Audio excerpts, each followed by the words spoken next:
One America's chief White House correspondent Trey Yingst is at the White House with some breaking news. Hi, Trey. What do you have for us? That's right. A senior official here at the White House telling One America News that the Prime Minister of Iraq, al-Abadi, will be traveling to Washington, D.C. later this month to meet with President Donald Trump here at the White House. Now, this will be a historic meeting for President Donald Trump, obviously coming after this new executive order on immigration earlier today was signed here at the White House, actually leaving out Iraq from that list of 7 countries previously identified by the Obama administration as potential hotspots and areas of concern when it comes to immigration to the United States. We saw this new executive order signed this morning, and Iraq was not on that list. Now, I spoke with a few people at the Iraqi embassy this morning that told me the ambassador to the United States from Iraq was directly involved in this decision-making process, meeting with officials from the Trump administration. And obviously, we confirmed with the Iraqi government in Baghdad that this meeting will take place later this month here at the White House. The Prime Minister of Iraq, al-Abadi, and President Donald Trump, they are slated to discuss a wide range of issues. Obviously, the fight against the Islamic State is going to be up there.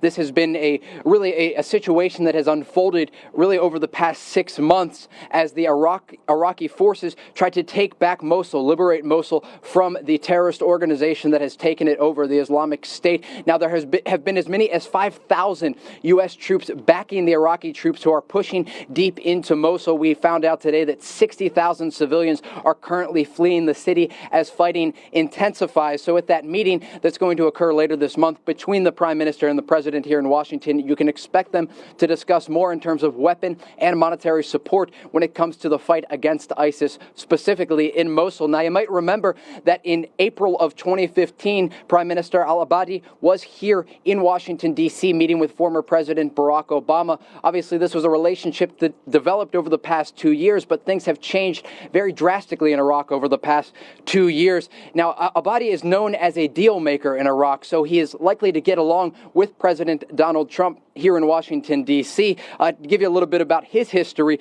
he cut a deal with the Kurdish forces in northern Iraq, the Kurdish people ultimately figuring out a way that they could share oil revenue from oil wells that are currently existing in northern Iraq with the Iraqi government. Additionally, he spent 20 years working and studying in London, so he is Western educated. He is going to come here later this month to Washington, D.C., meeting with President Donald Trump. And like I said, that main topic of conversation we can expect out of the two leaders, they're obviously going to be discussing the fight against ISIS. So big news out of Washington today, an exclusive here on One America News.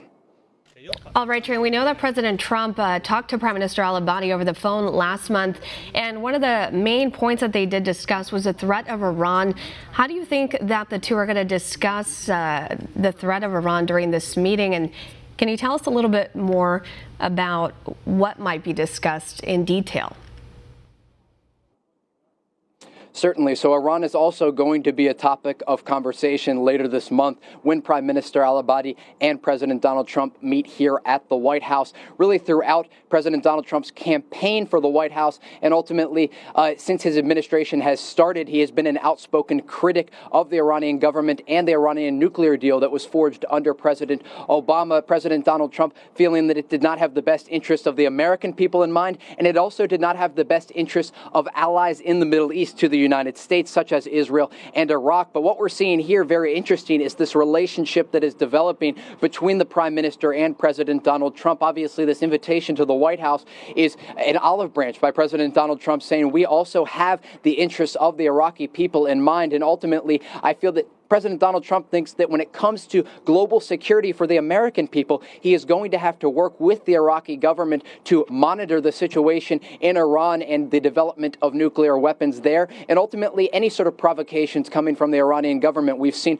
provocations having to do with U.S. naval vessels in the region and also other allies to the United States in the region. So I think that is also going to be a major topic of conversation moving forward. But we can expect President Donald Trump reaching out to the Prime Minister and saying, you are an ally of the United States, and when it comes to the Iranians, if there is a provocation that affects the country and the sovereign nation of Iraq, it affects the United States of America. Right, Trey, as you mentioned earlier, we know that President Trump has made it clear that he wants to make it a goal of his administration to work with Iraq as an ally to fight ISIS. But I know as far as Iraq being removed from the list of being affected by the travel ban, they also implemented new vetting procedures. Can you talk a little bit more about those?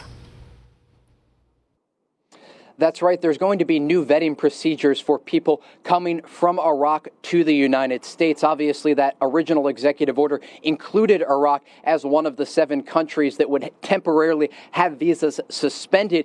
Clearly, the ambassador to the United States from Iraq reached out to the Trump administration saying, look, we understand your concerns. Ultimately, we understand the need to have a better vetting process for people who apply for a visa coming from Iraq to the United States. So that was something that the Iraqi government really took hold of and said, we are going to develop a better vetting process. Now, that vetting process has to do with the original application for visas in Baghdad. So if there is someone, an Iraqi citizen, who would like to travel to the United States, they will be vetted not only in Iraq, but also in the United States. So it's a bit of a twofold vetting process. And I think the Trump administration felt comfortable enough with the Iraqi government's effort to make sure that citizens of Iraq were vetted appropriately before heading to the United States, ultimately allowing their name to be removed from this new executive order on immigration. Trey, and last question for you now. Has the Iraqi government, did you any word from the officials you spoke with at the embassy today, has the Iraqi government detailed any specifics as the measures that they plan to take, maybe working with the United States to fight ISIS? Any specific tactics they plan on using, any plan?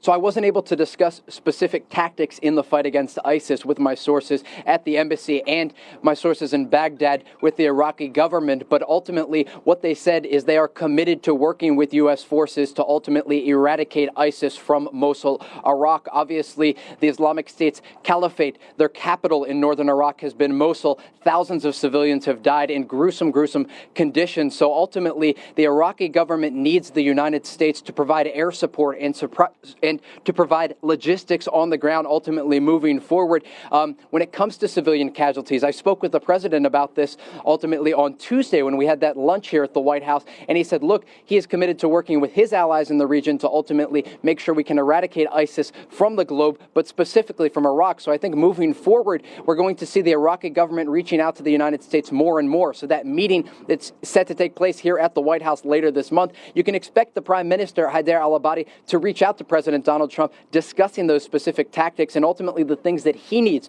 to send his troops into Mosul to make sure that the entire city is liberated from that terror group, the Islamic State. So moving forward, I think we're going to expect the two leaders to be talking about funding, about how the Iraqi troops are going to be able to move into Mosul, and also talking about civilians and how ultimately the global community is going to be able to ensure the safety of Iraq and also the sovereignty of this country as they develop the relationship with the United States.